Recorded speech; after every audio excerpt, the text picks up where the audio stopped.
Hello everybody. Long ago, in a country called Egypt, there lived a girl named Miriam. She was 12 years old. Her hair was long and dark, and her face was gentle. She had a brother called Aaron. He was a good boy, and he helped his father with the work. Their mother had another child, a little boy. He was a happy baby. He laughed and smiled at them from his cradle. They all lived in a small, dark house near a great river called the Nile. It was warm during the day, but cold at night in that little house. Not far away stood a great white palace. It was where the king lived. He was the ruler of Egypt, and he was a proud and cruel man. He wanted to be king of Egypt for as long as he lived. He didn't want anyone else to take his place. Miriam came from a good family, and her friends were good people. But the king didn't like them. He had a very cruel plan. He said that every baby boy had to be killed. Oh no. Doesn't seem very nice man, does he? Outside the big white palace marched the soldiers who guarded the king. They were hard and cruel like the king. When they heard what the king wanted, they said they would help him. They would go to the houses and take away every baby boy. They would throw them into the river. Miriam said, "What shall we do, Mother? I don't want the soldiers to find my little brother and take him away." "Don't be afraid, Miriam," said her mother. "I have a plan. Wait and see." His mother was worried that one of the king's cruel soldiers would hear him. So she picked some bulrushes from behind the house. She made a basket, shaped like a cradle. On the outside, she spread black tar so that the water couldn't get in. And inside, she put a lovely soft cloth so that the baby would be all right. Here she is, making her basket. Oh, it sounds like a good plan. Then, very gently, she put the baby into the basket and called to Miriam, "Come with me and be very quiet. I want you to help me and do what I say." They crept down to the side of the river and looked for a good place to put the basket. It couldn't go where the water ran or it would float away. They hid the basket in a clump of bulrushes, and Miriam sat down beside it. Here we are. Here they are, looking for a place to hide the basket. "You must stay here," Miriam said to her mother. "Watch the basket. This is just the place where the king's daughter comes to swim. She will find your brother here. She will take him to the palace, and if she does, then he will be safe." Miriam sat very still behind the bulrushes. She was afraid. Before long, she heard voices and girls laughing. The princess was walking along the path. A slave held a sunshade over her. Miriam held her breath. Her little brother had begun to cry, for he was hungry by that time. "What's that?" called the princess. "A basket is hidden here. Go and bring it to me." One of the servant girls paddled out into the water. She lifted up the basket and took it back to the princess. She lifted the lid. There was the poor baby, crying and kicking his legs. "There she is, look. There's the princess. And there she is, and she's pointing over. She says, I can see the basket there. And that's when they took it over and they realised that there was baby in the basket. The princess didn't know much about babies, but she picked him up and cuddled him, and soon he was quiet. What a lovely child, she cried. I would like to keep him. Miriam stood up and walked forward. Do you need a nurse for your baby? I know someone who would be pleased to help you, she said. Yes, said the princess, I do need a nurse.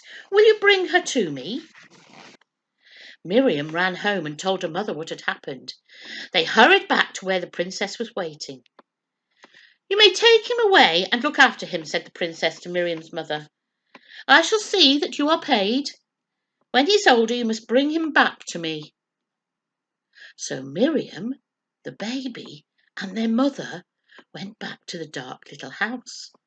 They lived there safely. When the baby was older, his mother took him to the palace. The princess loved the little boy, and she called him Moses. Moses grew up in the palace, and he didn't pretend, but they told him he was a prince, and he grew up as the princess's son. And then when he was older, he suddenly realised that he wasn't the princess's son. But that's for another day, another story. Bye. Hello, boys and girls. Another amazing story from Mandy. Where does she find all those stories from? And how well she tells them, doesn't she? Sometimes I wish she'd tell 2 or 3 at once, she's so good. But anyway, there will be another one next week. Now, for our quiz come game this week, I wonder how good you are at doing impressions or making sounds. I want to name to you some different animals or birds, and I want to see if you can make a sound that that animal or bird makes. Okay? So if I was to name, this isn't one, but if I was going to name something like a snake, you might make a sound like sss. Okay? So this is your first animal. See if you can get mum and dad or one of your brothers and sisters at home to see how good you are with your sounds and give you marks out of 10 for them.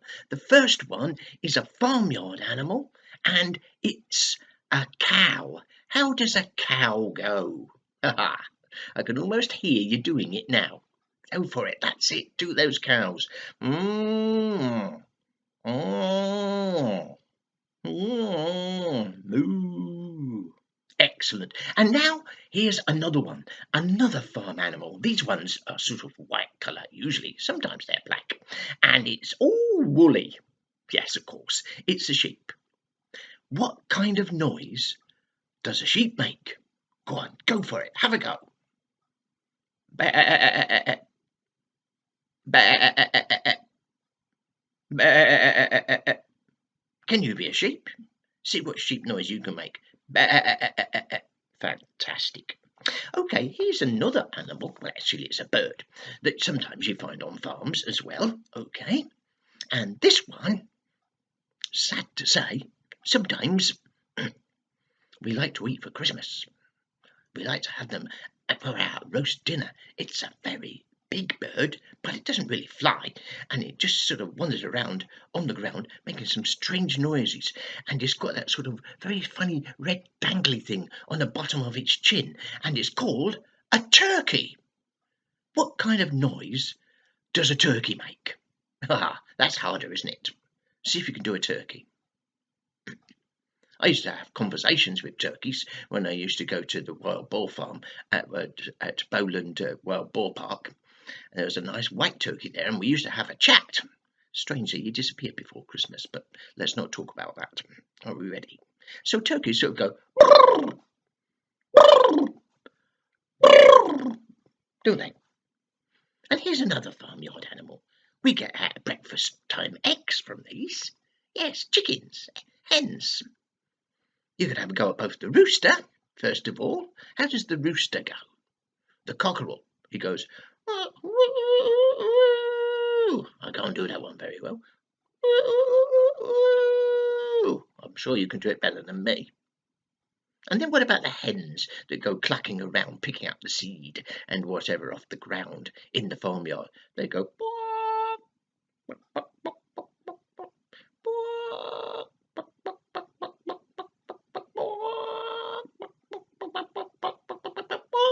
can you do a chicken? Try the cockerel first and then have a go at the hen. That's very good. While we're on the subject of birds, can you do that summer visitor to England, the cuckoo? Do you know how a cuckoo goes? What kind of noise a cuckoo makes? See if you can have a go by yourself, and I'll give you a clue in a minute. I'm just going to have a quick cup of my coffee. How you going then? They sort of go like this, don't they?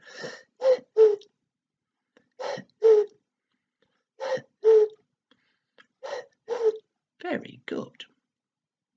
And just one more bird, no, actually two more birds, but one at a time. First of all, what about this bird? You see these often around the town centre, particularly down by all those big stone balls, down the town, in the town centre in the square. You see them bobbing around and picking up everybody's fragments of their lunch that they've eaten outside on the cafe tables sometimes. And sometimes they're up on the roof and they make their special noise, their cooing noise. They're pigeons. What kind of a noise does a pigeon make? Any ideas? See if you can have a go and I'll give you a clue in a minute. What noise does a pigeon make? How you doing? Well, they sort of go.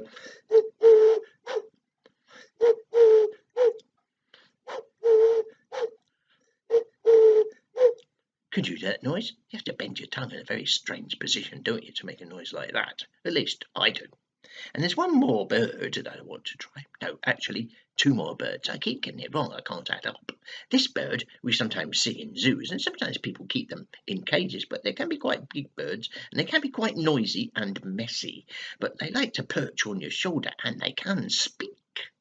Yes, they are parrots. What kind of noise would a parrot make? Sometimes they can speak and copy our human voices, can't they? Have a go. See what kind of noise your parrot can make. Yeah, that's good. I hear that. That's great. That's fantastic. Well, mine goes ah, ah, hello, ah, ah, hello, hello, ah. And this last bird that I want you to try and copy is a crow. Sometimes you see them out in the field. Sometimes they come into our back gardens if we live a bit out towards the edge of the country. They're quite big and they're black. And they'll eat just about anything. They don't sing. They make a horrible squawking noise. Anybody, any idea how a crow goes? See if you can pretend to be a crow and make a crow noise. That's good. That is good. They go, ah, ah, ah, ah. Yes, excellent. Okay, you might have one of these living in your house. A dog. Have you got a dog? I wonder what kind of dog it is, whether it's a big one, or a small one, or a wide one, or a thin one, or a slow trotty one, or a fast one. Most dogs, just about all dogs, bark. One or two don't, but probably the dog, if you have one in your house, will bark. What does it sound like when he barks? Woo! Woo! Woo! Woo! Does yours go like that, or does it go? We'll call different kind of barking noises, don't they? Or perhaps you have a cat. Nice, furry, gentle cat that likes to rub up against your legs and purr. But what's the meowing sound that they make? Can you do that? Give it a whirl. Are we ready? Oh, I can hear a few meows from here in my house. That's very good. They sort of go meow, meow, meow, meow. And one last one. This is the hardest one of all. You won't see any of these wandering down the streets or in your back garden. You'd have to go to Blackpool Zoo to see these chaps. These are elephants. What kind of noise does an elephant make?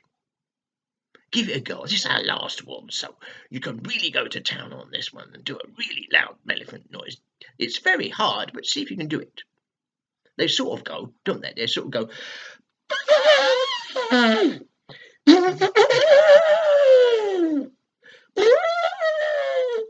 God, I'm out of breath today. I can usually do it a bit better than that. Anyway, that's all for this week, but you can practice your noises during the week and see if you can get them better and better.